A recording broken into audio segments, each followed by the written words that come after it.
Então, vamos lá. Então, boa noite a todos e a todos. Sejam bem-vindos, então, a mais um webinar do Programa de Pós-Graduação em Psicologia, da UEL.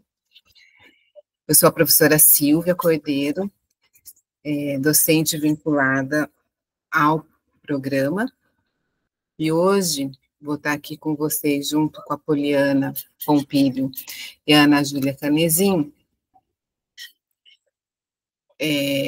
para falar, né, sobre o título do webinar, Entre Matches e Filtros, Contribuições Psicanalíticas sobre Redes Sociais e Aplicativos de Relacionamento. Então, a Poliana, ela é mestre, recém-mestre aqui pelo programa, e conduziu a pesquisa Espelho, Espelho Meu, Implicações do Sujeito na Relação entre Imagem e Virtualidade na Perspectiva Psicanalítica. E a Ana Júlia, ela é mestranda e está conduzindo a pesquisa que tem, por hora, o título Desenlaces Amorosos Mediados pelo Virtual, Vivências de Mulheres em Aplicativos de Relacionamento. Esse tema, né, que é mediado pela tecnologia, né, nos convida a refletir sobre como os modos contemporâneos de encontro e laço amoroso são atravessados pelas tecnologias digitais. Então, assim, já há algum tempo que a gente convive com a tecnologia e ela media, né, assim, a nossa convivência no mundo, mas com a pandemia isso se intensificou, porque a única forma de comunicação que a gente teve, pelo menos por um ano, né, sendo mais rigoroso aí nesse período inicial da pandemia, era a forma como a gente encontrou de se relacionar com as pessoas. E isso tem dois pontos importantes. Um, que é os efeitos que a gente está recolhendo ainda sobre como que o uso da tecnologia, né, assim, passou a ser um uso de necessidade, e isso tem repercussões subjetivas e na vida cotidiana, e também que na experiência da pandemia, né, assim, mudou a forma como o contato que a gente tem com a nossa própria imagem. Então, sem a mediação da tela, do vídeo, na vida antes da tecnologia, a gente tinha pouco contato com a própria imagem. Isso acontecia somente quando a gente se direcionava para um espelho ou estava em algum lugar que se deparava com um espelho. Nesse momento, né, quando a gente está num lugar desavisado e se depara com um espelho, a gente tem por milésimos de segundo uma experiência de estranhamento. Isso mostra que a imagem que a gente tem da gente não corresponde à imagem virtual que a gente vê no espelho. E com o uso da internet, sobretudo das... Minha câmera que eu estou vendo aqui fechou sozinha, desculpa. Fechou. Fechou sozinha. Com o uso da tela, né, quando a gente está numa reunião, como por exemplo agora, a gente tem um retorno da nossa imagem, né, quando a gente está com a câmera aberta. E mesmo que a sala esteja repleta de pessoas, o nosso olho leva a gente para olhar para a nossa própria imagem, né? E esse contato direto com a própria imagem tem consequências subjetivas, que aí eu acho que a Poliana vai poder falar um pouco mais sobre isso, né, assim. Mas um dos efeitos disso é, assim, esse incômodo e um aumento de uso dos filtros ou de intervenções estéticas para tentar, entre aspas, assim, acomodar, melhorar, entre aspas, que eu ia falar, mas acomodar essa imagem, que ela nunca corresponde, ela é disforme, né? Sempre que a gente olhar, vai ter alguma coisinha que é diferente. Então, esse é um dos efeitos, né? Então, faz um tempo já que a gente vem observando, né, que a gente tem a presença da tela, e ela deixou de ser um mero suporte para se tornar um espaço privilegiado da construção de laços e interação com o outro.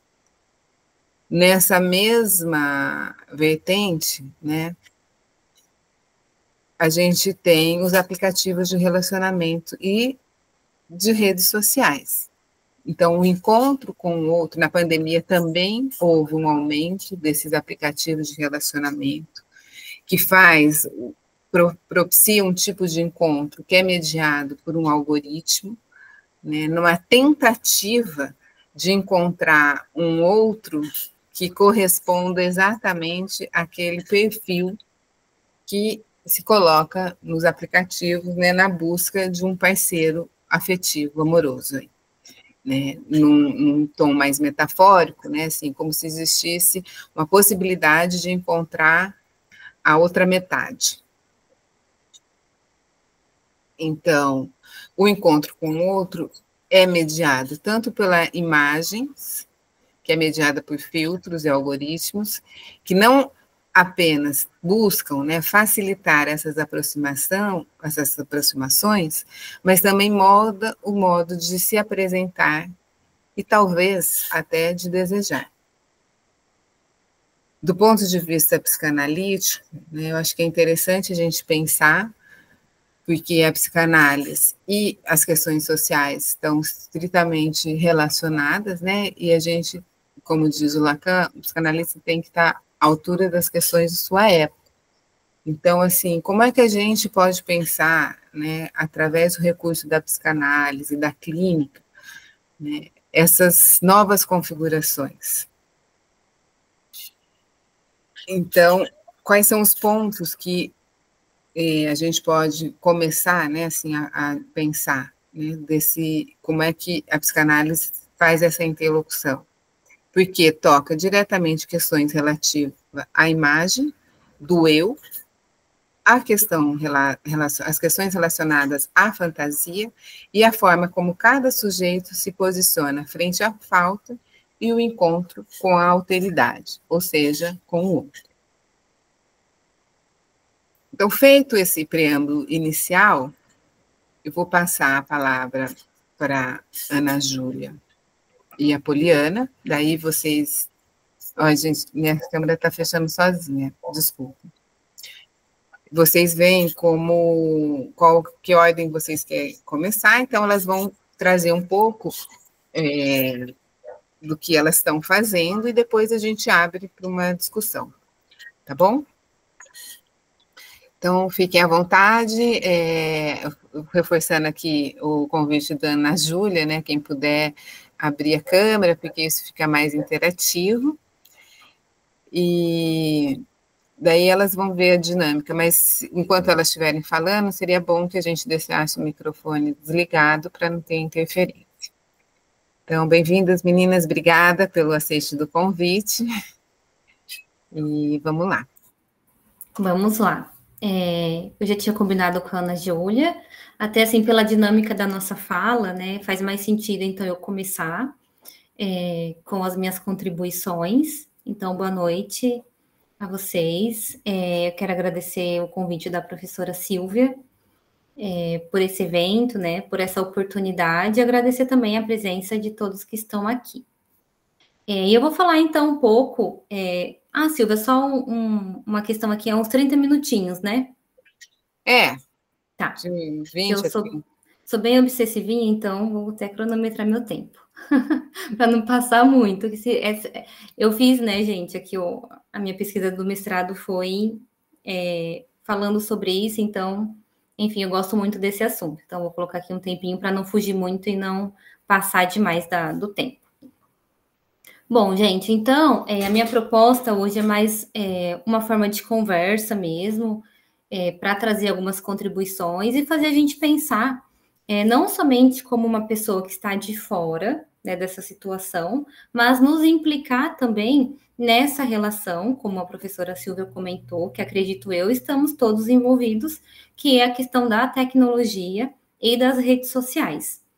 E aí, eu vou começar, então, falando agora um pouquinho das redes sociais, né? E acredito que aqui todo mundo tenha pelo menos uma rede social, ou Instagram, ou TikTok, ou o antigo Twitter, que eu não sei nem falar o nome, não sei se é X, se é X, não sei muito bem, ou todos eles, enfim. E hoje, assim, o que a gente faz nas redes sociais? Nós compartilhamos, postamos, ou às vezes só assistimos, né? Ficamos stalkeando a vida dos outros, né? E a partir do quê? De fotos, de vídeos, de imagens, de memes, né? Então, de vez em quando a gente escreve alguma coisa, né? Bem de vez em quando, um direct, alguma coisa assim. Até porque as próprias plataformas, aqui eu estou falando principalmente do Instagram e do TikTok, elas entregam mais vídeos, né?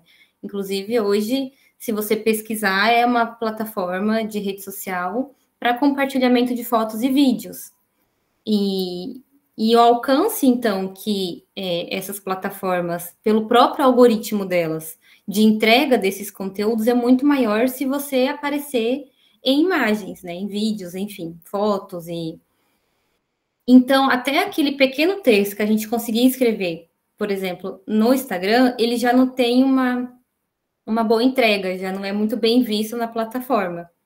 E isso não é nenhum segredo, inclusive tem pessoas, né, que trabalham com isso, que falam sobre isso, como é, por exemplo, gestor de tráfego, com o social media, que eles falam e nos ajudam a fazer uma entrega melhor do nosso conteúdo. Então, o que eu quero trazer aqui para a gente é realmente refletir que hoje existe um mundo que gira em torno das redes sociais, que gera trabalho, né, que gira o mercado, que gera renda e que faz parte das nossas relações. Então, não dá para deixar mais de fora esse assunto, né, da psicanálise, da clínica que chega para a gente, porque aí também tem sujeito, aí também tem sintoma, tem sofrimento. Então, é muito importante a gente atualizar a psicanálise também para o nosso tempo, né? Ainda mais agora em relação à tecnologia, à internet.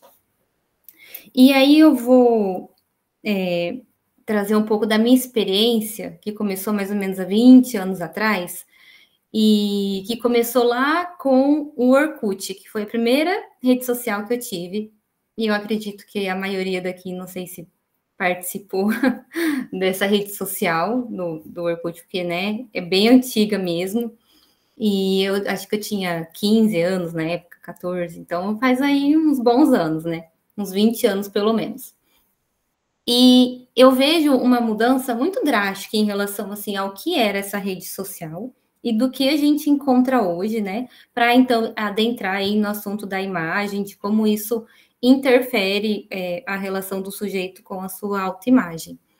Então, eu vou falar um pouquinho, assim, da interface do Orkut, para vocês lembrarem quem teve, ou para quem, né, não é dessa época, poder entender também, assim, isso que eu estou querendo trazer.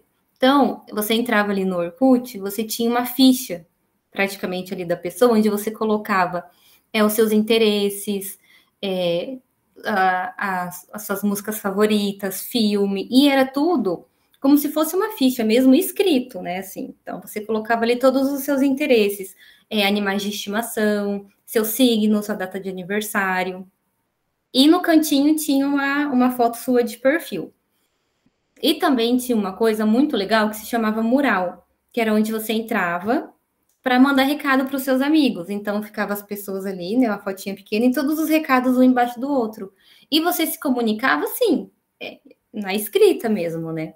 E mandava recado, enfim. Tinha também os depoimentos, que era uma parte muito legal, assim, eu não via a hora de entrar no Orkut para ler um depoimento de uma pessoa, assim, querida para mim. Tanto amiga, quanto um crush, assim, sabe? Então, assim, era muito gostoso você saber o que o outro pensava de você, né? Assim, sentir esse afeto através desses depoimentos. E tinha também comunidades que você participava, e ficava tudo ali na sua tela logo de início. Então, você tinha ali a sua lista dos seus interesses, você tinha o seu mural, você tinha os seus depoimentos, e do ladinho você tinha os seus amigos e as comunidades que você também participava. Então, por exemplo, Só mais 5 minutinhos, era uma comunidade. Ou eu odeio acordar cedo, era uma outra comunidade. Então, você conhecia a pessoa pelos seus interesses de forma geral. Né? Então, isso era o legal do Orkut. E tinha uma aba que passava um pouco despercebida, que se chamava álbum, que era justamente onde a gente colocava as fotos, né? E eu lembro que no início era um número limitado de fotos. Então, você colocava 12 fotos no máximo. Então, isso não era o que fazia a gente interagir com a nossa comunidade, né? Com os nossos amigos. Não era o álbum de fotos, era todos esses outros interesses, né? Os depoimentos, o mural para você escrever, as comunidades, enfim. E também, naquela época, o celular, ele não tirava foto. Então, parece que faz pouco tempo, mas olha como as coisas mudam muito rapidamente, né? O celular não tirava foto. E no início, as fotos que tirava eram de uma péssima qualidade. Era tudo granulado, assim, era horrível. Então, o que você fazia para postar sua foto no Orkut? Você tinha que pegar a sua câmera digital, que já era, né, uma evolução. Você tirava a foto ali, pegava um cabo, colocava no seu computador e passava as fotos. E aí que você fazia o upload ali para o Orkut. E nem era a parte mais legal, né? E aí a gente vê, então, que essa interface do Orkut, né, era bem nesse nível, assim, de você escrever sobre os seus interesses, de você dar parabéns para os seus amigos ali, que tinha muito isso. E o foco, então, dessa rede social, no início da rede social, né, ali que foi com o Orkut, era você estar próximo dos seus amigos. Inclusive, uma curiosidade é que para você entrar no Orkut, você tinha que ter um convite. Alguém deveria enviar esse convite no seu e-mail, e aí você podia, então, fazer uma conta. Não era assim livre para todo mundo. Muito diferente, por exemplo, da época do TikTok, que você se cadastra no TikTok, aí você passa o link para outras pessoas se cadastrarem e você ganha dinheiro por isso. Né? Então, olha, virou um mercado, assim, virou o mundo, assim, gira muito em torno, querendo ou não, né, das redes sociais. Muito diferente da primeira, que a gente tinha que ter até um convite para fazer parte. Então, o nosso campo de interação ali era na escrita, para você se comunicar, né, deixar um recado, uma mensagem. E hoje a rede social, ela é mediada por imagens. Então, teve uma mudança muito grande. Depois do Orkut veio o Facebook, né, que também começou assim, e que até hoje tem ali um local que ele faz uma pergunta, se eu não me engano, como você se sente hoje, ou o que você está pensando hoje? Porque era essa lógica de você conversar com os seus amigos, né? Então, essa interface, ela mudou muito, e mudou justamente com o início do Instagram, que ele foi lançado em 2010, então faz aí 15 anos, e foi a primeira rede social que você tirava foto do seu celular e conseguia postar diretamente no aplicativo. Você não precisava ter todo esse trabalho, como eu falei na época do Orkut, justamente porque ele tinha os filtros que eram os filtros retrô. Daí eu acho que, né, talvez vocês tenham mais memória sobre isso. Então, esses filtros, eles também faziam a foto ficar um pouco melhor para ser postada diretamente do celular pro aplicativo, pro Instagram. E a ideia inicial do Instagram era fazer o estilo das antigas Polaroids, que você tira a foto e revela na hora. E o Instagram era isso, só que né, na forma de um aplicativo. Então, ele começou a ser uma rede social só de fotos, né? Então, a gente consegue ver essa mudança, essa passagem do tempo de uma rede social que prevalecia a escrita para uma rede social em foco em compartilhamento de fotos e vídeos, e aí, consequentemente, coloca a imagem em evidência. E aí eu faço até essa pergunta assim para vocês, que foi o que a professora Silvia também comentou logo no início, né? Quem consegue ficar numa apresentação, igual nós estamos aqui, e não se olhar, não se espiar, né? Ou se você está se olhando muito tempo, você não sente um leve desconforto, nem que for algo pequeno? E aí foi inclusive nesse incômodo que eu comecei a pensar a investigar mais isso e, enfim, organizar melhor a minha ideia para entrar no mestrado, né? Porque há 5 anos atrás teve a pandemia e a gente precisava ficar o dia inteiro no computador, enfim. E é muito difícil você ficar, por exemplo, eu, né, que atendo na clínica, ficar conversando com uma pessoa um dia inteiro, de repente, ali de atendimento, enfim. E aí você tá sempre vendo a sua fotinha do lado. Tem uma coisa que gera um incômodo, né? Que tem um mal-estar envolvido nisso. E aí, enquanto, né, nessa época né, trago aqui uma referência até do Narciso, né, da veneração que ele teve pela própria imagem, e por isso acabou levando ele ao afogamento, né, na área digital, a gente observa que a gente, nós nos admiramos não pela nossa imagem em si, mas aquilo que a gente faz da nossa imagem, não é mais nem o próprio reflexo, mas é o nosso reflexo com modificações, né? Porque parece que tem que ter um filtro, parece que tem que ter uma edição, porque senão não tá bom o suficiente. Então, até o nosso reflexo hoje talvez não nos levaria ao afogamento, como foi do Narciso, porque precisa de algo a mais. E aí, trazendo essa questão da imagem agora, né? Eu trago uma passagem do texto do Freud, que é o inquietante, o infamiliar, que depende, né, da tradução, eu uso da editora Companhia das Letras, que é o Inquietante. E aí ele vai trazer, lá na página 360, uma coisa bem interessante que eu vou ler aqui na íntegra. Ele traz assim: posso recordar um episódio que me ocorreu em uma viagem de trem. Quando a porta do compartimento se abriu subitamente, vi entrar um homem idoso, de aparência estranha, e me assustei por um instante, até perceber que o intruso era apenas o reflexo de minha própria imagem no espelho da porta. Então, olha que interessante que Freud traz em 1919, que tem a ver com essa questão do duplo, então, que ele vai trabalhar nesse texto, né? E que tem relação dessa imagem, né? Que nos causa um sentimento inquietante, de duplo, de que sou eu, mas eu também não me reconheço completamente nessa imagem, né? Então, ele se assustou porque ele viu um idoso. E, assim, na aparência dele, do reflexo, ele vê o idoso, só que a imagem construída, né, psiquicamente falando, não era de um idoso. Então tem essa, não tem essa equivalência entre a imagem, né, que eu idealizo de mim e a imagem que é correspondente dela, de fato, esse reflexo, por exemplo. E eu acredito que aqui, né, vocês devem ter passado também por uma experiência parecida, de um estranhamento quando você vê que aquela imagem se refere a você. Então, nessa perspectiva, a gente observa que os efeitos da integração do campo digital, né, a partir das redes sociais, desse resgate que eu fiz.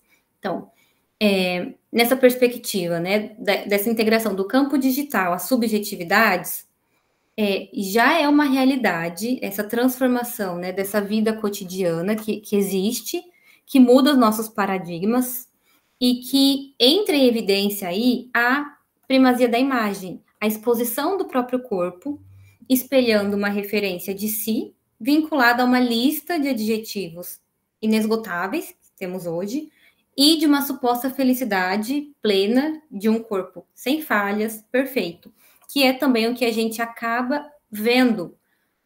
Todo dia eu abro o Instagram e todo dia eu vejo pessoas felizes, de corpos perfeitos, de pessoas que não tem mais espinha. Não existe mais espinha, gente. Acabou essa época, tá? Hoje ninguém mais tem manchinha, uma ruga.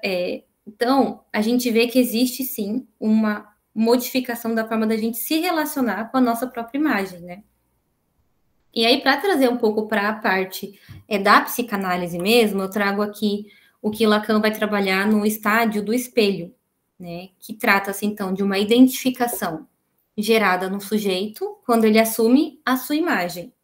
Então, o infans, né? Que ainda é essa criança fora do campo da linguagem, e, portanto, antes mesmo de se situar sujeito, ele passa pelo júbilo do reconhecimento dessa imagem visualizada, refletida a partir de um outro primordial, Então, esse acontecimento, ele situa a instância do eu, desde antes da sua determinação social, né, numa linha de ficção para sempre irredutível, diante de uma discordância com a sua própria realidade. Então, o estádio do espelho, ele é experienciado como uma dialética temporal que projeta na história a estruturação do indivíduo e também de um impulso interno que se precipita da insuficiência, né? Da insuficiência à antecipação, que estabelece a partir daí a relação do organismo, que até então, né, esse organismo, esse infans, que não entrou na linguagem, com a sua realidade. Então, ele tem uma certa precipitação, né? E fabricando, então, as fantasias advindas desde a imagem do corpo despedaçado até a sua forma unificada, né? Então, a criança, o bebê ali, não vê a sua imagem por completo, ela vê só pedaços dessa imagem. Então, a partir do estágio do espelho, essa imagem ela é unificada, ela é totalizada, chegando, por fim, aí, na sua identidade, né? Alienante e da sua anatomia fantasística. Então, a fantasia, ela faz parte dessa estruturação da imagem para todos nós, né?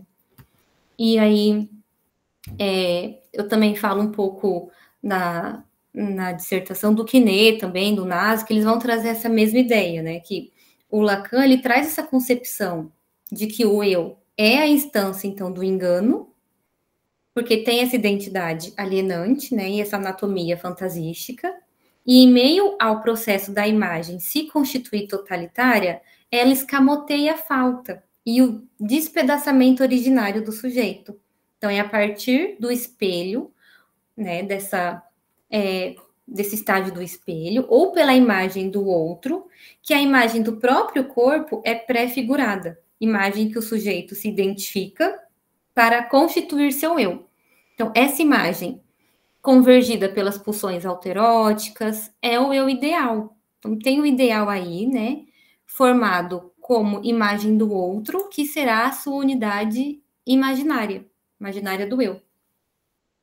Então, é como se o Lacan identifica o eu como um lugar do desconhecimento, por mais que sentir o corpo proporcione a certeza imediata de ser quem é, mas também esconde a ignorância de ser quem é e de onde vem, como um conjunto de imagens subjetivas mutantes e constantemente contraditórias, resultando na interpretação pessoal e afetiva, substrato também da identidade, né, alimentadas no amor e no ódio que cada um tem por si. Então, o eu é tanto a certeza de ser o que é, quanto a ignorância do que de fato é. E Lacan, então, nessa percepção, né, no estádio do espelho, ele também vai trazer o esquema do buquê invertido, representando a relação com o outro e sua dupla incidência na construção subjetiva do imaginário e o real na constituição de um sujeito que pode falar, sem que ele mesmo saiba a respeito. Então, marque, então, aí a função do desconhecimento como princípio da formação do eu. Indica o pouco acesso que o sujeito tem à realidade de seu próprio corpo, perdido em seu interior. E aí, falando em coisas perdidas, a gente lembra do objeto A, né, que aparece também aí nesse esquema, enquanto objeto parcial, não é apenas parte desvinculada desse dispositivo que imagina o corpo, ele é elemento, é um elemento que estrutura, desde a origem, essa relação com a imagem. Então, a imagem real do corpo funciona na materialidade do sujeito como propriamente imaginário, pulsional, faltoso e, portanto, desejante. Então, o eu e o outro, o casal do estádio do espelho, assim como o olhar e ser olhado, confere a base pulsional ao par que se forma no espelho. O caráter visual da experiência do espelho coloca em cena o olhar daquele que veio ocupar o lugar do grande outro, né? E esse grande outro, ele pode vir a ser ocupado como uma presença interiorizada dos que foram eleitos, os que serão eleitos de toda a sua jubilação, tal como no nível global. E aí que entra a influência social, né, e cultural do mundo no qual o sujeito está inserido. Então, a imagem do corpo ela é percebida tal como o sujeito imagina, como fantasia, submetida ao julgamento desse grande outro, interiorizado. Assim, o corpo, né? Entre o corpo e o sujeito se interpõem inevitavelmente as lentes deformantes da fantasia, sempre falseando a percepção corporal. Então, aqui a gente coloca a cultura como esse lugar também do grande outro, né? Que vem aí toda essa questão dos imperativos sociais, de como se deve ser, né? De como se deve se comportar. E aí tem um livro bem interessante, que é Tiranias da Visibilidade, que eu trabalhei também na dissertação, e que tem, eu trago aqui dois autores, que é o Baruch Michel e o Birman, que eles vai trazer também um pouco dessa questão da sociedade do espetáculo, da visibilidade, né? Então, eles vão trazer que eles alegam, né, que os meios de comunicação visual, como a fotografia, o cinema, a televisão, o computador, enfim, nos colocam em uma sociedade em que a tela é o símbolo incontestável, tornando a visualização e a visibilidade imperativos de uma sociedade da exibição. Então, as imagens do mundo moderno exploram a fantasia, que a gente já viu que é constituinte, né, desse processo do eu e da imagem, exploram o desejo, as angústias, oferecendo aos indivíduos que já estão numa identidade fragilizada e são constantemente bombardeados por imagens, por ideais, né? Então, eles fazem isso, eles oferecem a esses indivíduos elementos para identificação e uma sensação de segurança. Então, esses elementos de identificação podem consistir, né, em aparências idealizadas, como blogueiras, top models, celebridades, né? Ou como a sua própria amiga que está ali com uma pele perfeita, que está viajando, que está com uma vida ótima, né? Então, o indivíduo, ele busca imitar, reduzindo-se, né, ao status de imagem. A cirurgia estética também é um meio utilizado para transformar o corpo e torná-lo uma réplica disso que a gente vê na internet, desses corpos perfeitos, enfim. Assim como o uso dos filtros. Então, seguindo por esse caminho, né, o Birman ele vai subverter o conhecido aforisma do Descartes, penso, logo existo, em uma nova fórmula. Vejo e sou visto, logo existo. Então, o pensar aqui, ele tem, né, esse deslocamento para ver e ser visto, e aí eu existo. Então, essa posição de ser visto, junto com a concreta presença corporal diante do outro, é que determinam a experiência de sentir-se existente no mundo.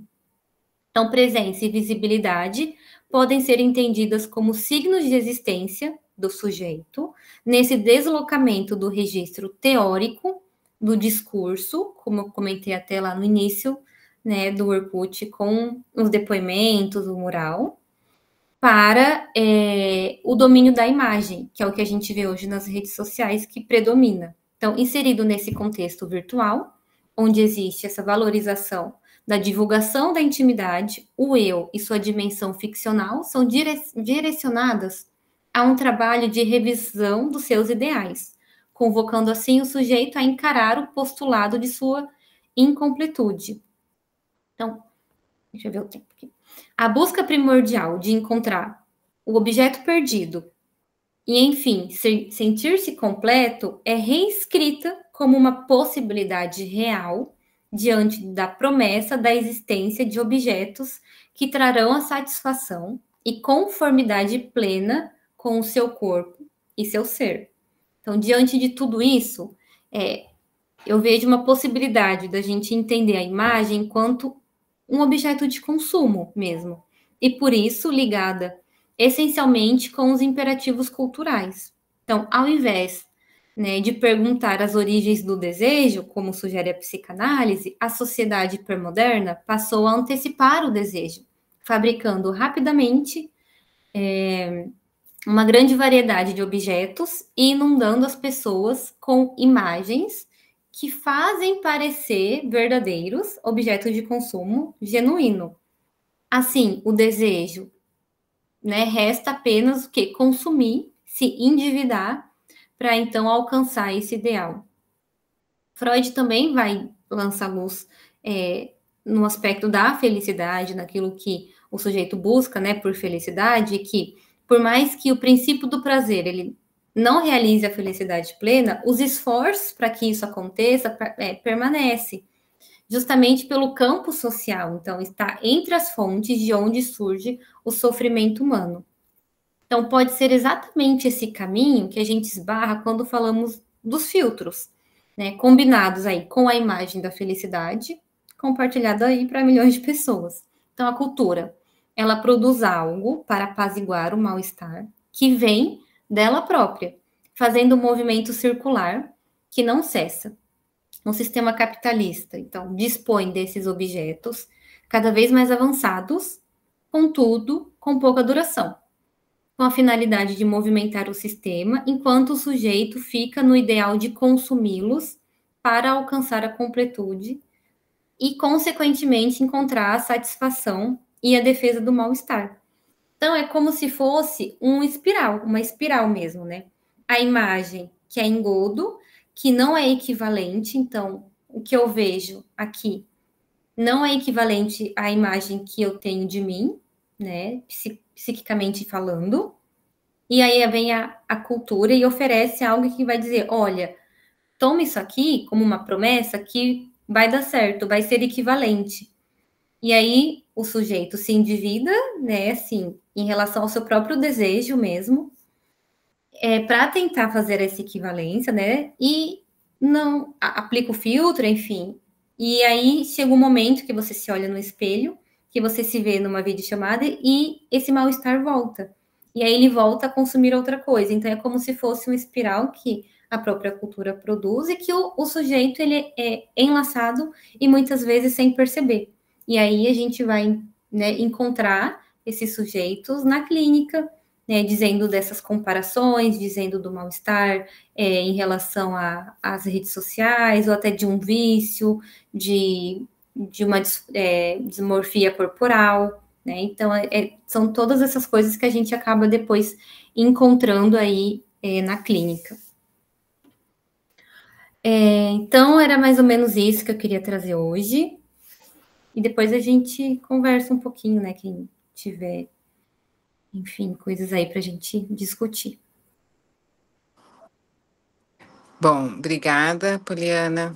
Tive que fazer um ajuste aqui e entrar pelo celular porque o computador tá querendo falhar. Tô aqui torcendo para ele não apagar. Então, obrigada aí da sua fala, Poliana. Eu vou passar para a Ana Júlia e depois a gente abre aí para conversa. Então, Ana Júlia. Oi, gente, boa noite. Tá todo mundo me ouvindo bem, certinho? Então tá bom. Primeiro agradecer, assim, né, a disponibilidade de vocês de estarem aqui, né, a companhia aí da Poliana nessa apresentação, da Silvia. E fui pensando em várias coisas aqui enquanto ouvia a Poliana, né? Essas contribuições para pensar aí a centralidade das imagens, né, na virtualidade e que se expandiram também, né, para além da virtualidade. Parece que tudo se tornou imagem, né? Assim, até nos modos de viver, assim, tem muitos procedimentos estéticos, uma preocupação grande aí com o corpo, né? Enfim. E aí fiquei pensando nisso, né, que no contexto das redes sociais, não é uma simples imagem assim ao acaso, né? São imagens escolhidas, né? Em que se procura algo ali. E a imagem, né, no ensino lacaniano já tem, né, um pouco essa questão de uma identificação, de um ideal, e parece que a gente vê isso bem forte, né, nas redes sociais, assim.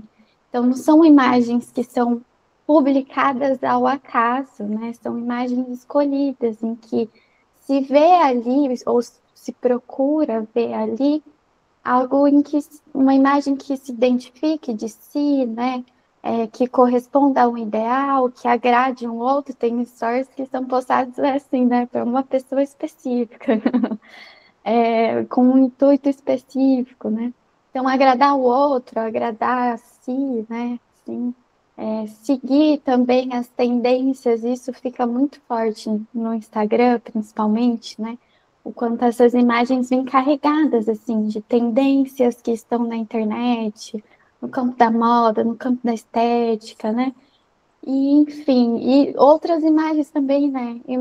Instagram de casal, Instagram de crianças, né? Em que se passa ali, então, uma imagem da família perfeita ou do casal perfeito. Enfim, e aí, nesse sentido, os filtros aparecem como uma ferramenta muito potente, né? Como uma forma muito potente de se aproximar, então, desses ideais, desses imperativos sociais, né? E aí, nos aplicativos de relacionamentos, como Tinder, Happn, Bumble, como que a gente pode pensar essa questão das imagens, né? Para mim, parece que assim, a imagem também é central nesses aplicativos. Inclusive, ocupa toda a tela, né? Assim, você tem a opção de passar para a esquerda, passar para a direita, mas o principal da tela do Tinder, por exemplo, é a imagem, né, das pessoas ali. E pensando os aplicativos, né, como uma rede social também, mas uma rede social bem específica, né? Que é uma rede social em que visa o encontro afetivo, amoroso, sexual, ou seja, conhecer pessoas, se relacionar com pessoas, e que as imagens ali também são escolhidas, né? Com esse alinhadas ao objetivo do aplicativo. E aí são imagens que com frequência se procura mostrar um ser ali completo, né? Total, em que não há falta, né? Assim, então busca a imagem ali no melhor ângulo, com o melhor filtro, para que isso seja atraente ali para um outro, desejar em mim, né? Ver em mim algo que é o que eu quero, assim, e que eu busco, né, me relacionar com pessoas desse tipo, e eu, no meu uso, também vou buscar isso nas imagens que eu vou ver, né? Tem gente que, assim, tem vários critérios, né? A pessoa tem que ser assim, assim, assado, né? E isso até nas próprias plataformas, né? Tem como você preencher várias opções ali, inclusive de altura, né? Essa coisa ali, né? De quem é você? Será que a sua imagem aqui é a imagem real, né? E aí, às vezes, tem uma frustração ali com a imagem do aplicativo, em que algo te despertou um interesse, e a imagem da pessoa ali pessoalmente, né? A voz, então vários elementos assim que vão marcando esse espaço virtual, vamos dizer assim, que são esses aplicativos de relacionamento. E aí eu trago uma contribuição aqui de um artigo que eu me deparei. Depois eu posso passar as referências para vocês, assim, que eu usei na minha apresentação. Se alguém tiver interesse, é só me manda ali no e-mail que eu mando. Em que esse artigo fala que isso representa um paradoxo, né? Porque se ali no aplicativo se busca mostrar imagens de um ser completo, de que não precisa de nada, né? Uma imagem fálica, vamos colocar, isso é um paradoxo, porque se busca o outro porque há uma falta, né? Então, se mostra um ser completo ali na imagem, mas se não houvesse falta nesse ser, não haveria movimento para uma busca pelo encontro, né? E aqui até retoma assim o conceito do Freud de narcisismo, né? Em que ele vai falar ali no campo do amor que para amar é preciso perder algo do seu narcisismo, né? É preciso de alguma forma reconhecer em si que você não se basta, que a relação com o outro é importante. Enfim, então eu fiquei pensando assim um pouco essas questões, né, da imagem ali nos aplicativos de relacionamento que tem esse objetivo específico de um encontro, né?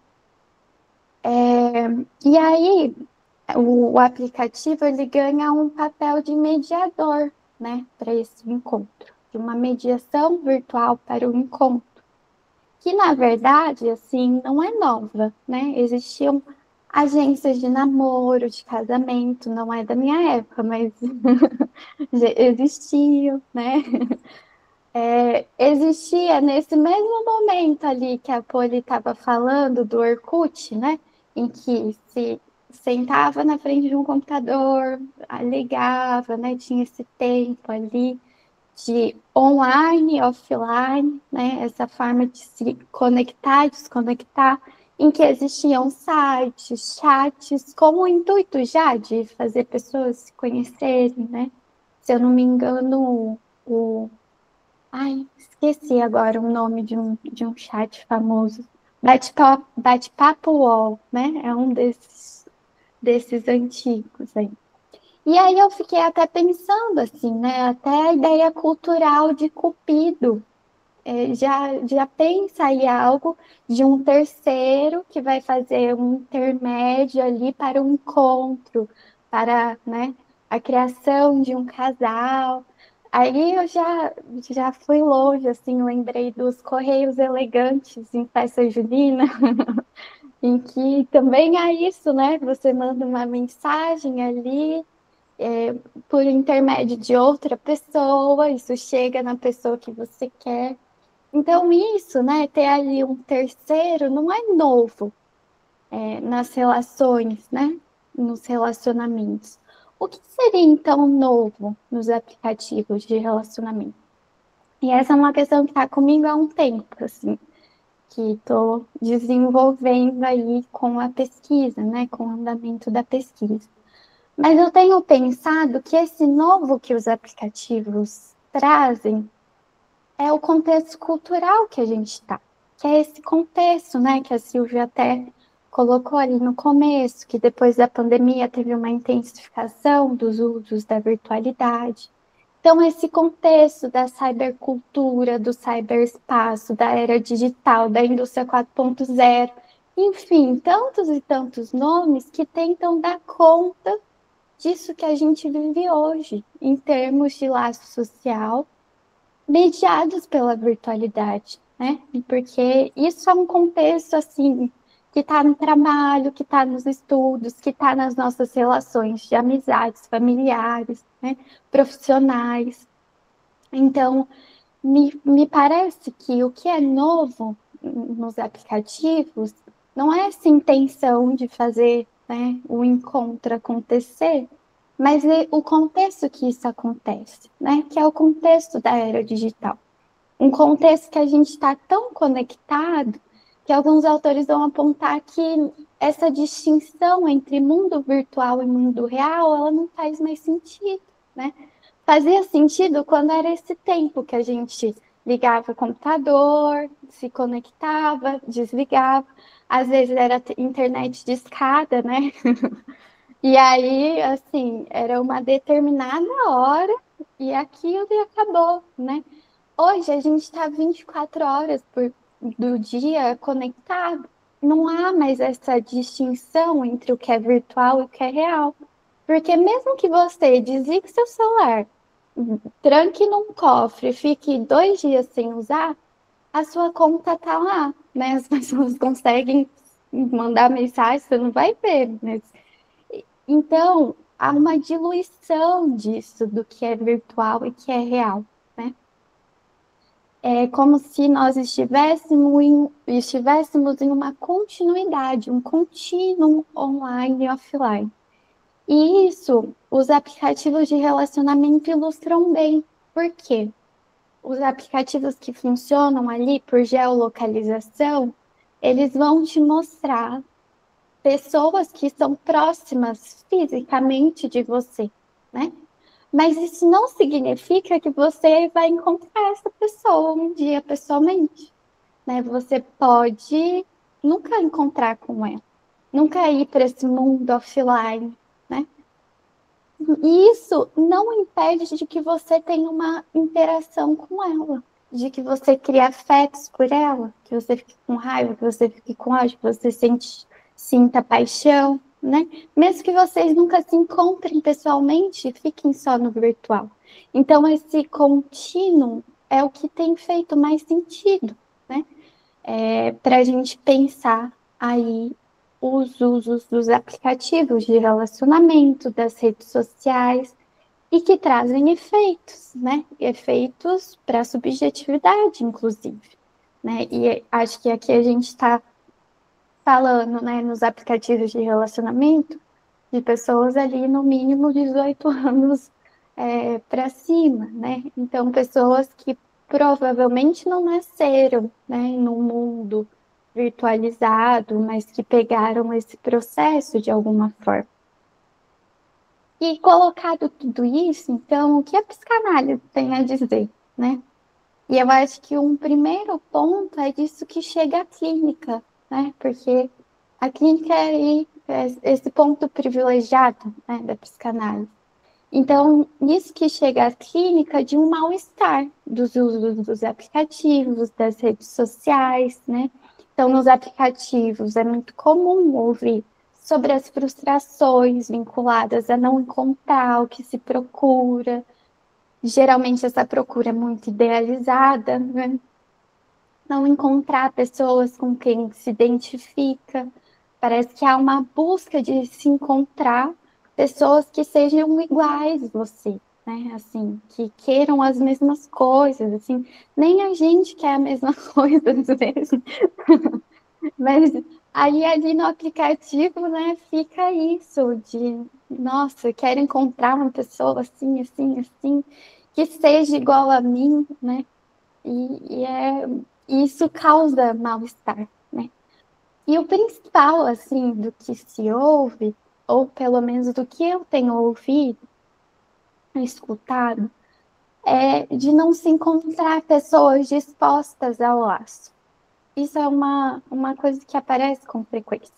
Então, as pessoas não estão mais dispostas a te conhecer, a ter uma conversa profunda, né? Assim, fica. Parece que ir além da curtida, ir além ali no aplicativo de mandar um oi, tudo bem, tá difícil de se ter, né? E aí, para isso, assim, eu trago um pouco da Colette Soler. Ela tem um livro que chama O que faz laço? E ela se debruça assim nessa questão, né? E ela coloca bem no início ali do livro que o desenlace parece ser a principal experiência em nossa sociedade hoje. Então, isso me leva a pensar que esse mal-estar contemporâneo tem a ver com isso, com esse desenlace.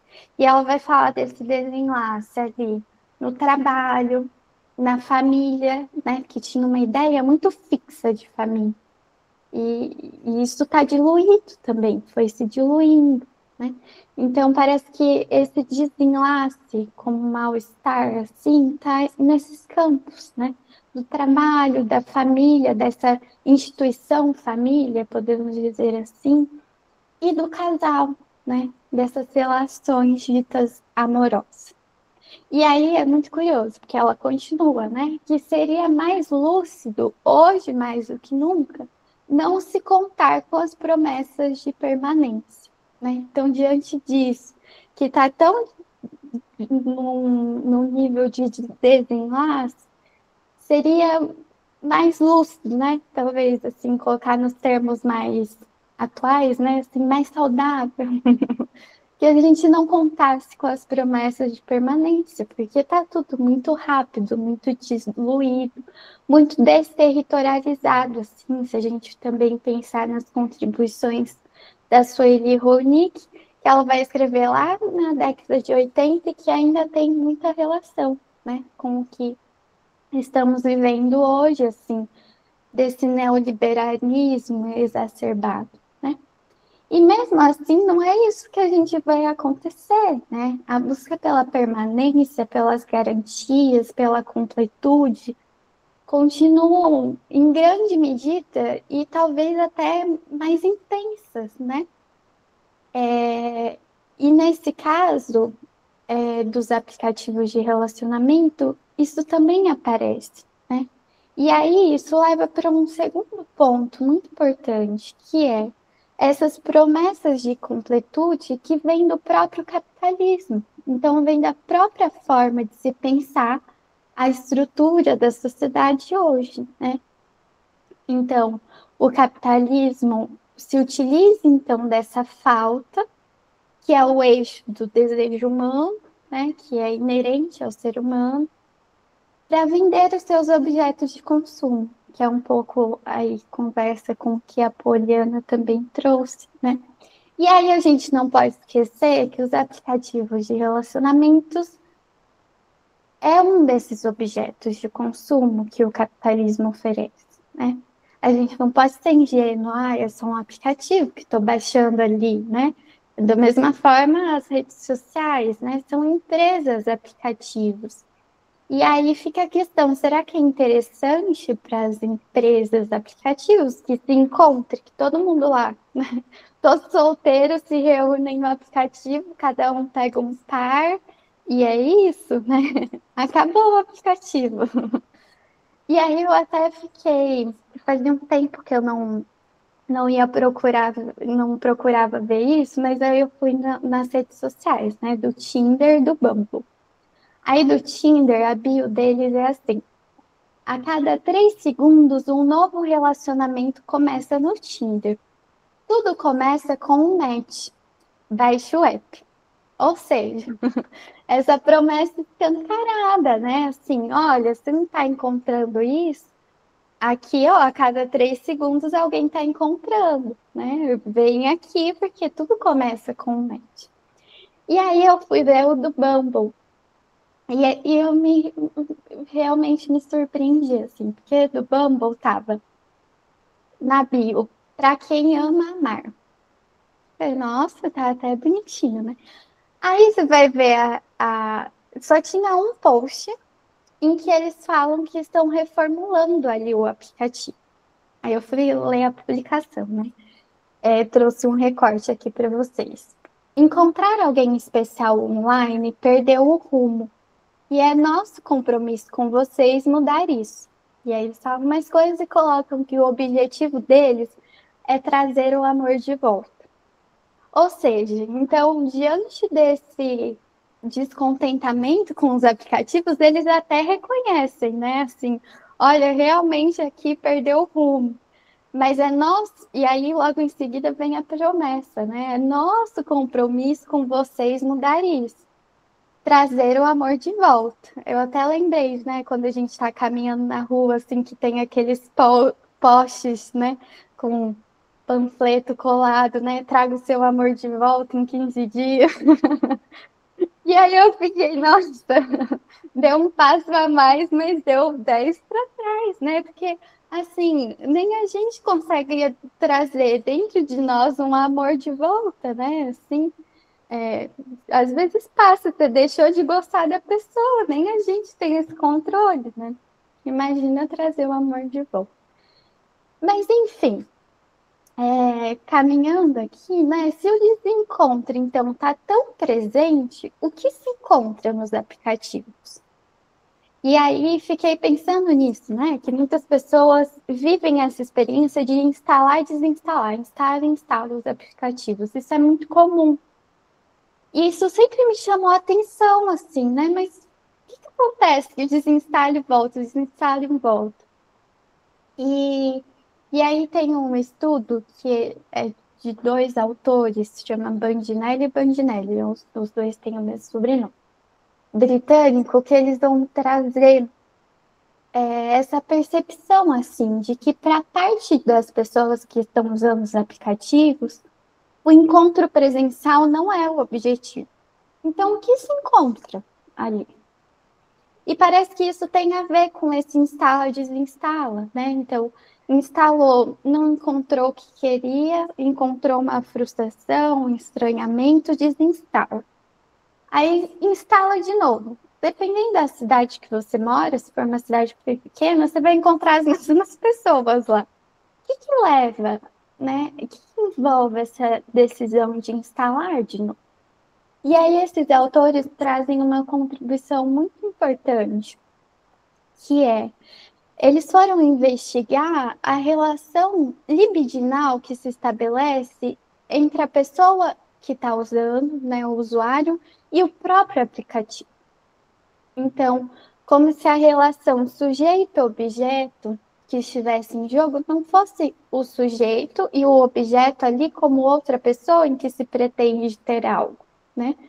Seja lá o que for esse algo. Mas a relação sujeito-objeto seria o sujeito tendo o objeto de satisfação ali com o próprio aplicativo. Então, eles colocam que há uma satisfação no próprio uso do aplicativo, né? Então, por meio dos matches ali, de ter seu perfil curtido, ter pessoas interessadas em você, ter ali a sua imagem, né, o seu perfil, os matches são um retorno, né, querendo ou não, para aquilo que você colocou ali como quem você é. Isso traz uma satisfação para o sujeito, como se respondesse ali a algo do desejo, né? Algo das perguntas: o que sou eu para o outro? O que o outro quer de mim?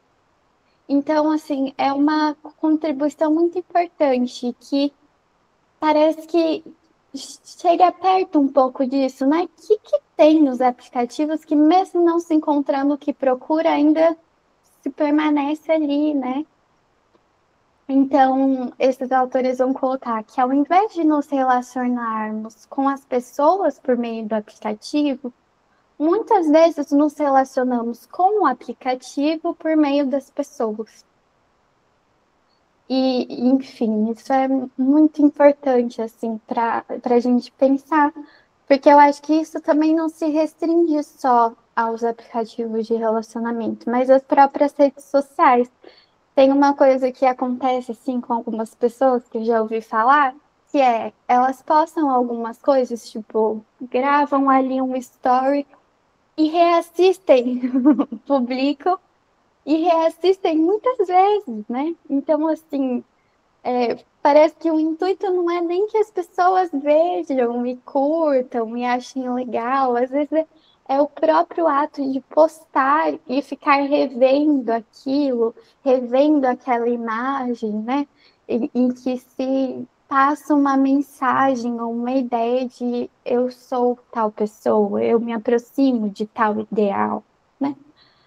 E aí, assim, o que eu penso também sobre tudo isso um pouco é que a principal contribuição da psicanálise talvez seja porque a psicanálise inclui a falta, né? E não num sentido capitalista, porque o capitalismo também inclui a falta, mas inclui para dar respostas a objetos de consumo ali, para tentar, né, tamponar. E a psicanálise uma forma contrária do funcionamento do mundo, né, que a gente está. Porque inclui a falta não no sentido de tamponá-la, né, mas de fazer algo com isso.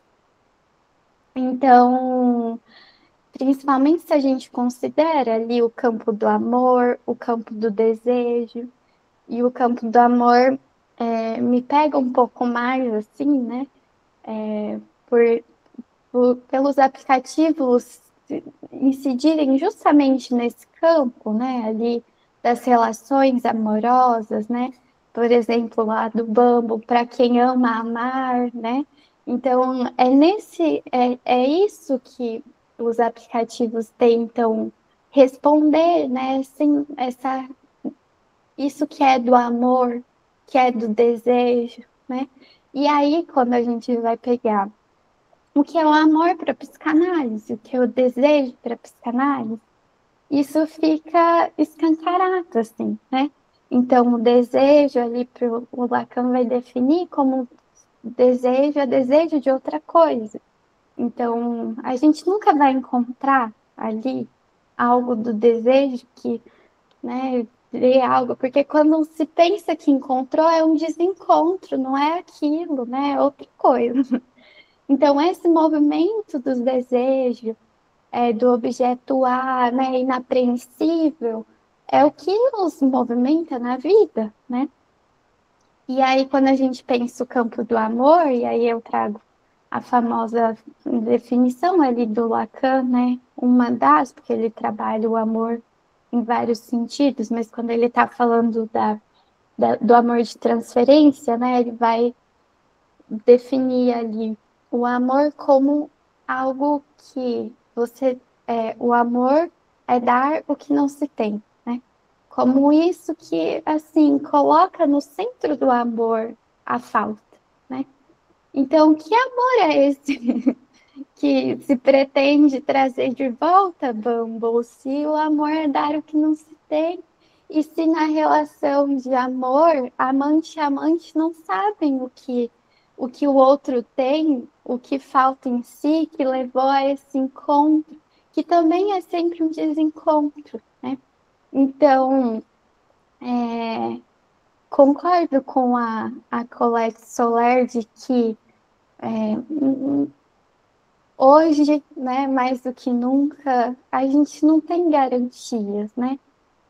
Mas a gente um dia teve, assim, quando a gente pensa nesses campos do amor, do desejo, a gente um dia teve alguma garantia, né?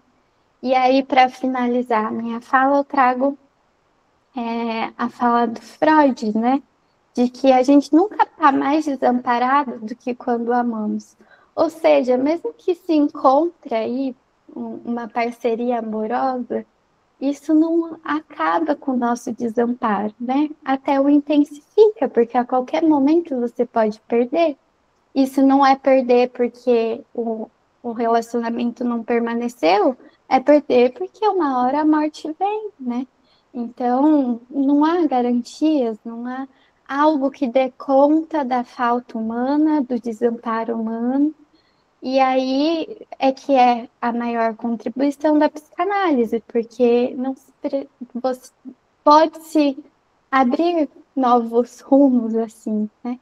Abrir novas concepções de como viver a vida sem tentar tamponar isso o tempo todo, né? Indo aí na contramão do que, do que se visa hoje na nossa cultura. E é isso, assim, ai, acho que eu terminei um pouco pessimista, né?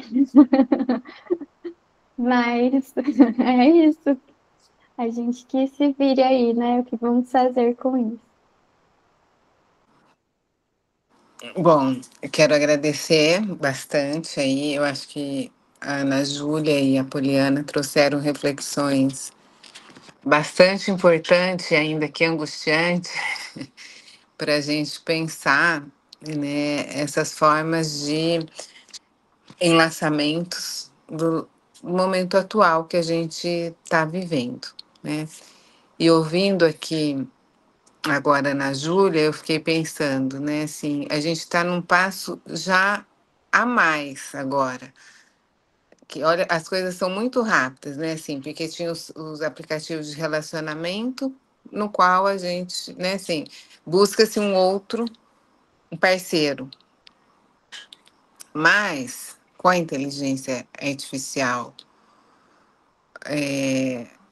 entrando na nossa vida de um outro jeito, né, se comunicando, porque agora a gente tem uma sempre teve uma inteligência artificial por trás, mas agora é possível conversar com a inteligência artificial, né? E a gente já escuta pessoas que se apaixonam pela IA, né? Porque isso que você trouxe, né, Ana Júlia, assim, a busca de um outro que seja o complemento, né? É um outro de mim mesma, né? E nesse campo, né, onde se presentifica a falta, né? Que é o desejo. Então, a gente tem, de um lado, o amor, que demanda a presença, e o desejo, que pede a falta, né? Por isso também o desencontro, porque se a gente fica no campo do amor, da demanda, de atender a demanda do outro, há o apagamento do desejo. Agora, se a gente fica muito no campo do desejo, né, de deixar a falta para o amor. Então, esse equilíbrio é muito difícil, né? E o outro, enquanto uma alteridade, né, a gente faz essa tentativa de busca, só que ele também possibilita, ele propicia, né, ele causa um sentimento de agressividade. Então, lá na fase do estágio do espelho, né, esse outro, o Lacan vai dizer, né, assim, é um outro rival de mim mesmo. Sou eu mesmo, né? Primeiro porque, assim, a criança tem um júbilo com a sua imagem no espelho, mas nesse primeiro momento ela não tem o corpo, a integridade do corpo. Ela tem um corpo fragmentado. E esse desconforto, né, assim, também vai se refletir na forma como assim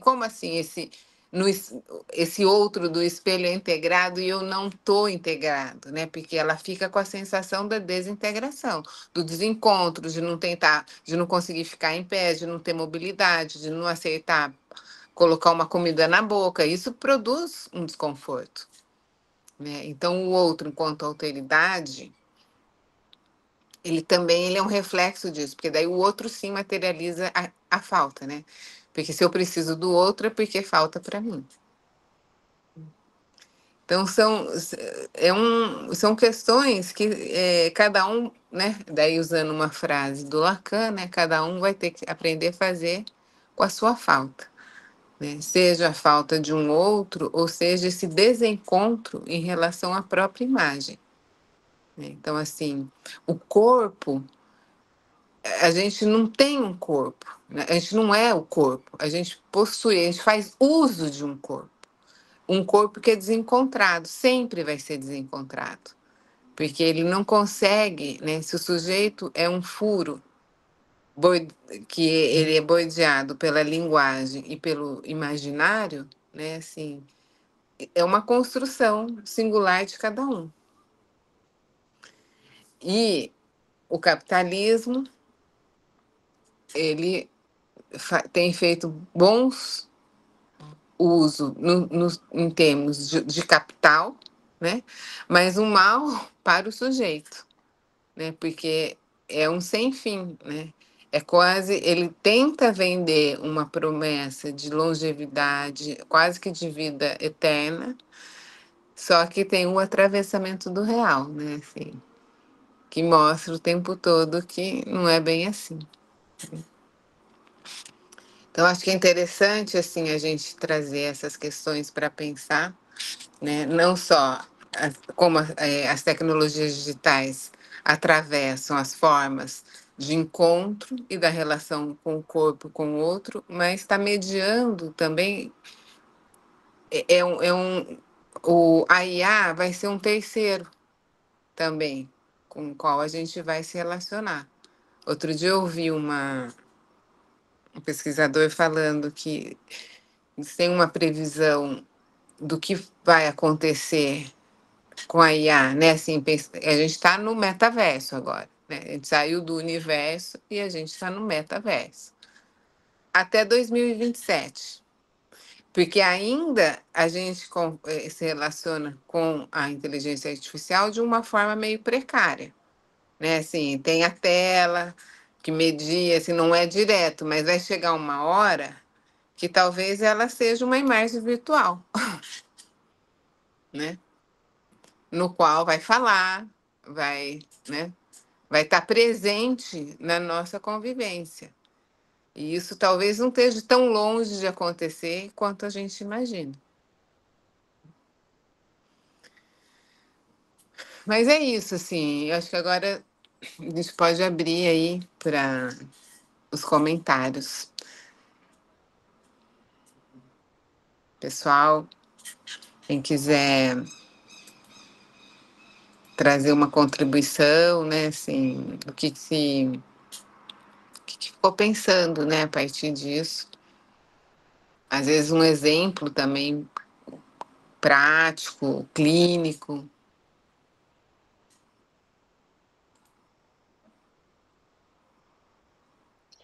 Eu queria. Ah, pode falar, Natane. Quer falar primeiro? Não, pode falar.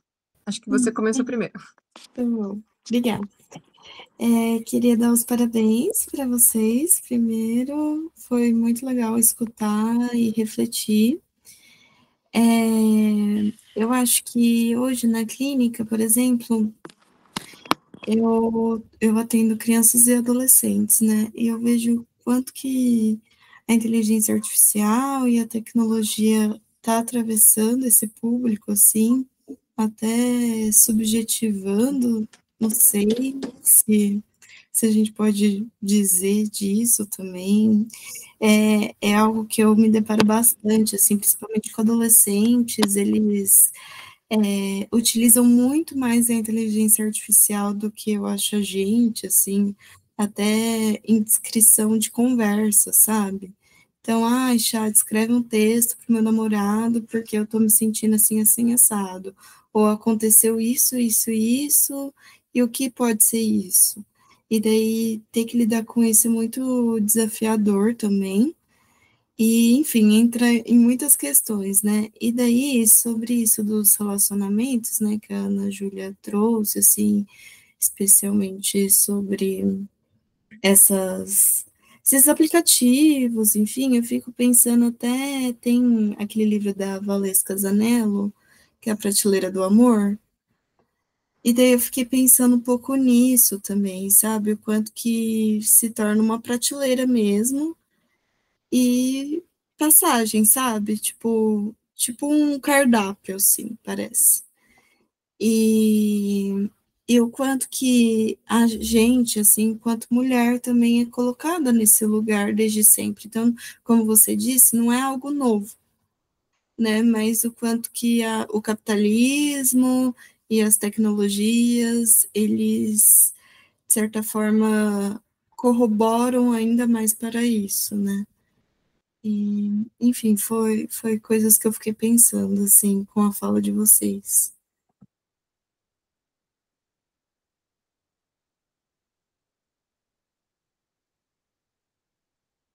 Acho que a Natânia é a próxima, né? Sim, parabéns, meninas, pela apresentação. É sempre bom ouvir vocês falando com essa propriedade do que vocês estão pesquisaram, né? É gostoso de te ouvir, de ouvir vocês duas falando sobre esse tema. E aí, pensando no que me atravessa sobre esse tema nesse momento, eu até conversei com a prof. Silvia hoje, e pegando um gancho também, acho que a Natália falou, né?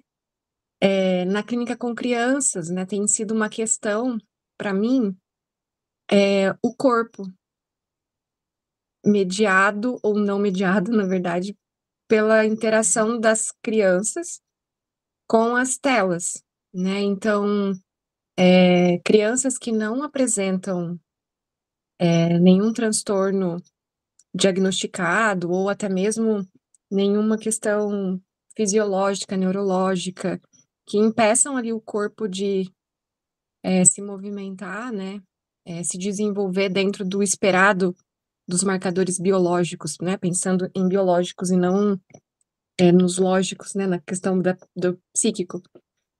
De crianças que não sabem brincar com o corpo, assim, que não sobem, não descem, não escalam, não agacham, não conseguem fazer esses movimentos assim, vamos jogar um jogo e onde é que tá a peça?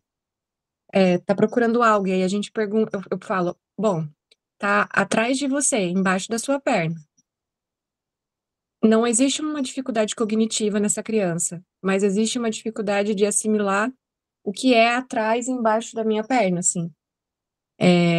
Essa coisa, essa parece que uma dissociação, assim, de imagem, esquema corporal,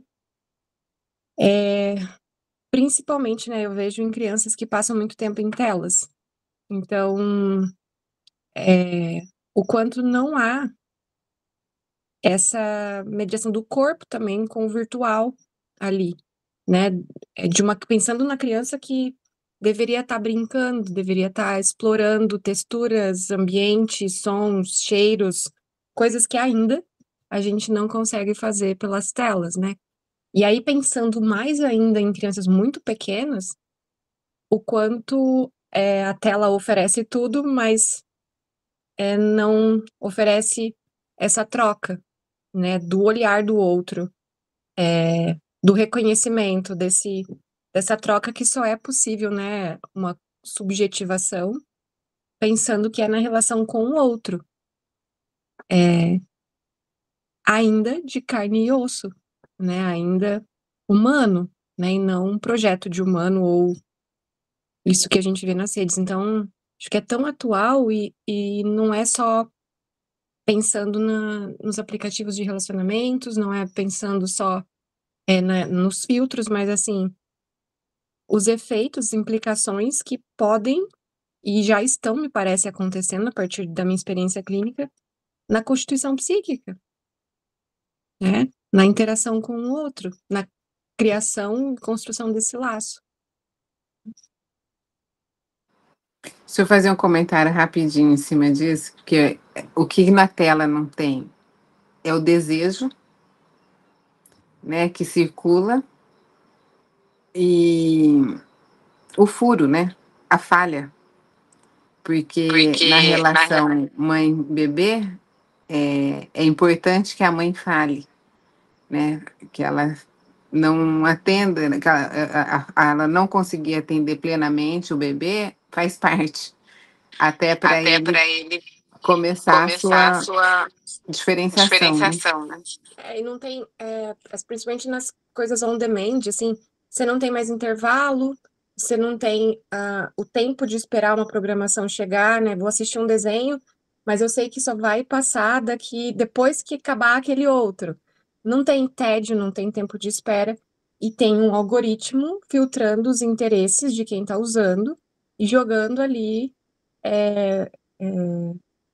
uma repetição das mesmas coisas, assim, né?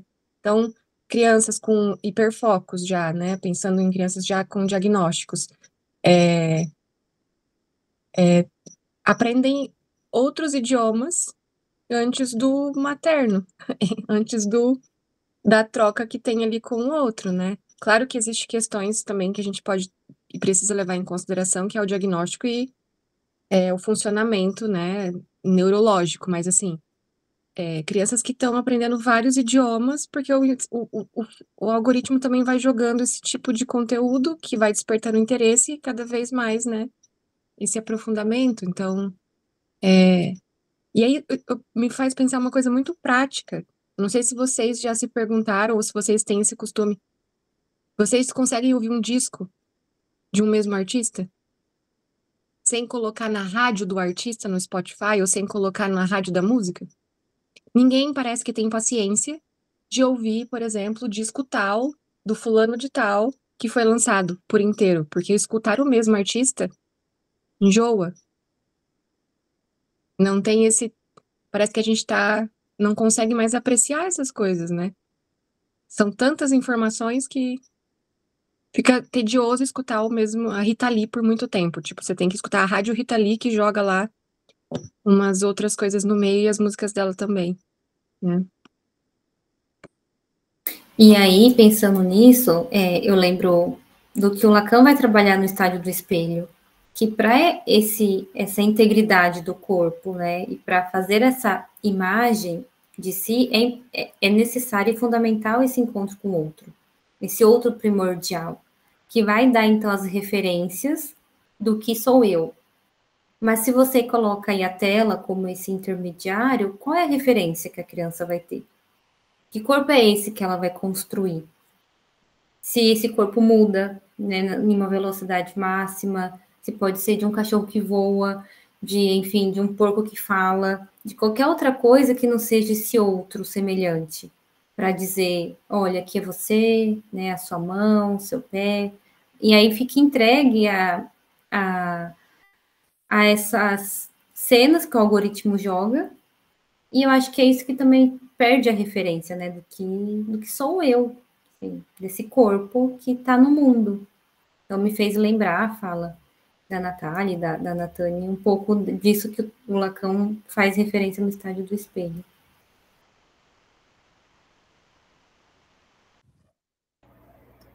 Bom, primeiro queria parabenizar vocês, eu achei muito legal as reflexões, assim, me levou para vários lados, porque eu também estou fazendo uma pesquisa um pouco sobre o tema, é um pouco diferente, mas conversa bastante com o meu tema, então foi bem interessante, assim, encontrar outras pessoas que estão parando para pensar também, né?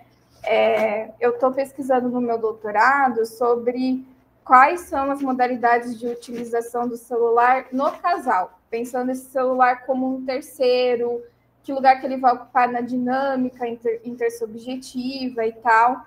E algumas das coisas que os casais que eu estou entrevistando têm trazido passa muito pelo que vocês estão falando, assim. Então, foi muito interessante, assim, até ia pedir para vocês passarem o e-mail de vocês depois, gostaria de trocar referências, se vocês tiverem algum artigo, alguma coisa, acho que seria interessante também, assim, para eu citar no trabalho, né? Acho que acrescentaria bastante, assim, que eu achei bem legal. E aí eu fiquei pensando aqui também, hoje eu vi uma notícia sobre que vai sair uma versão do chat GPT para conversas para maiores de 18 anos, assim. E aí eu fiquei me questionando, assim, tá, mas, né, para que essa função ou o quanto que isso vai causar mais confusão ainda, sendo que a gente já está tendo várias notícias, né, de como que esse uso está trazendo várias questões, tanto pessoas utilizando para fazer terapia, ou entra nessa questão também, né, igual vocês estavam comentando, de alguém ali que está idealizado, que é um reflexo, que é um espelho, mesmo que não é um alguém também, é o meu falho aqui, né? Então, acho que vão trazendo várias questões para a gente pensar, né?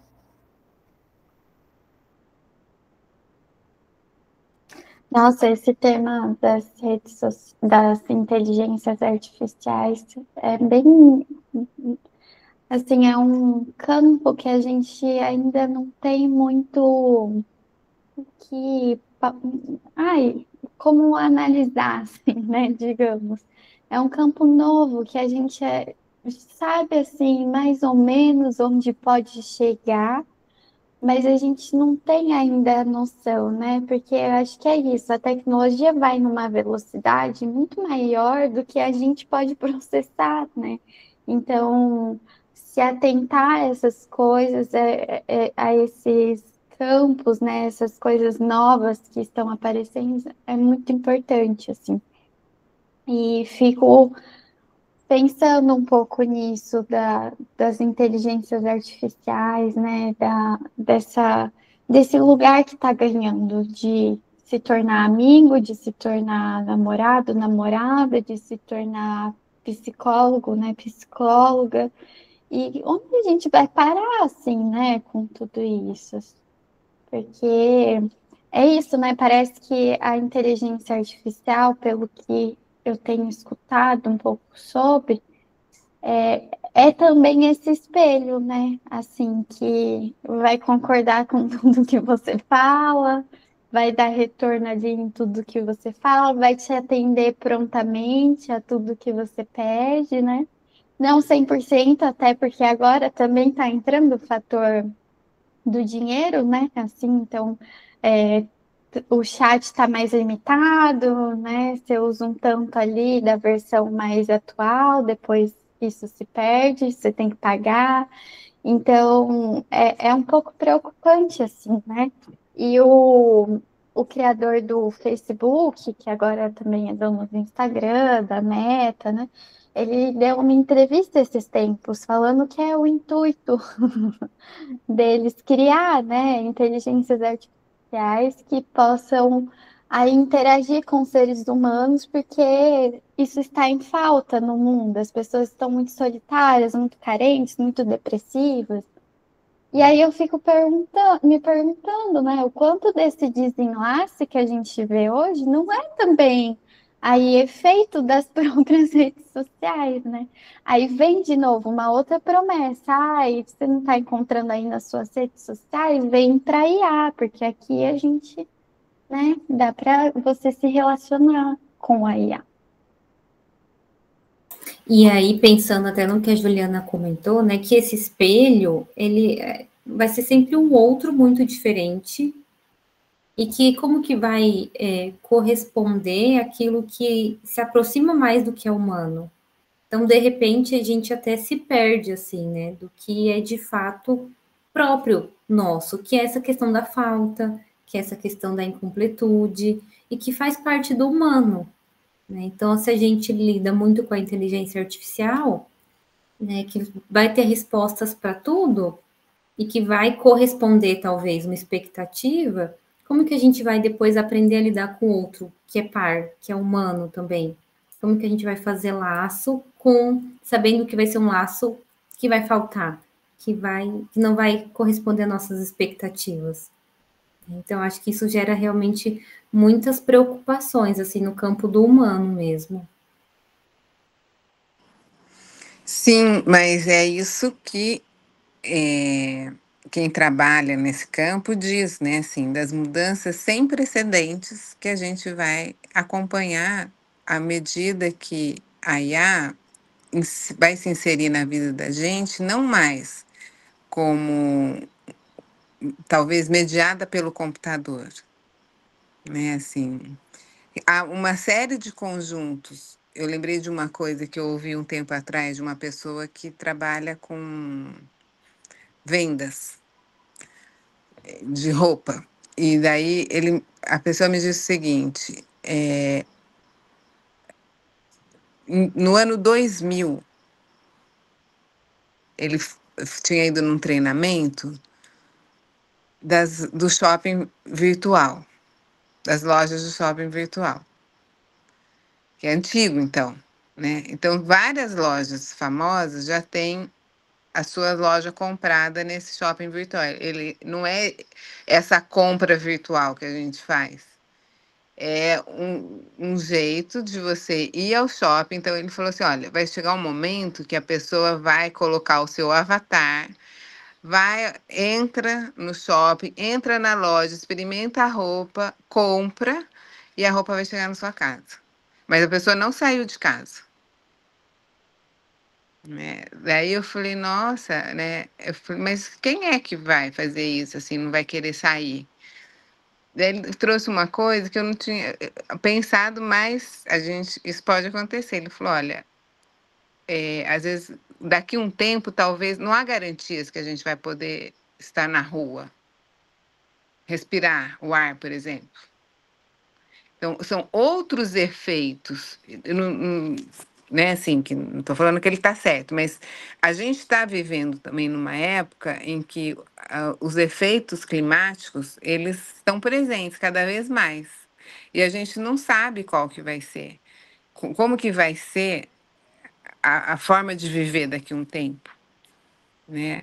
Porque a gente fala, não tem a ver diretamente com o tema daqui, mas a gente fala dos efeitos climáticos, mas a gente fala, quando a gente fala, é uma distância, né? Assim, como a gente fala assim, todo mundo coloca, né? Assim, um dia a gente vai morrer, mas assim, um dia é lá, né? Assim, tá fora de mim.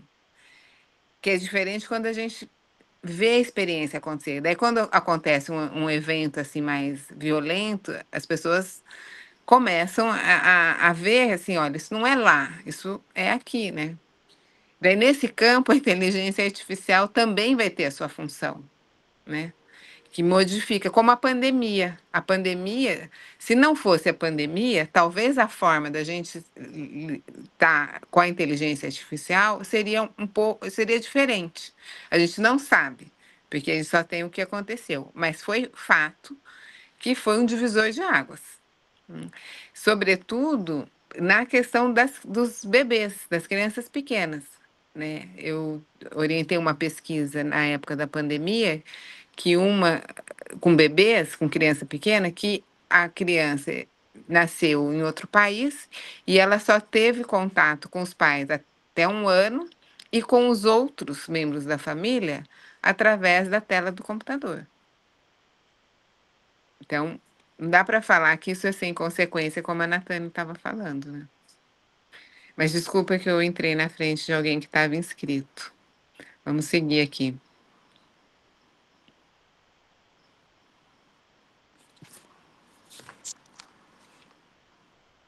Eu tô sem ver quem estava inscrito. Já foi? Acho que já foram todos. Uhum.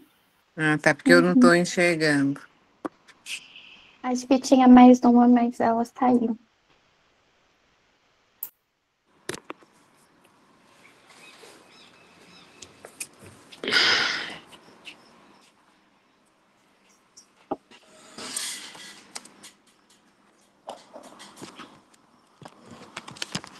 Bom, e aí? Ficamos por aqui?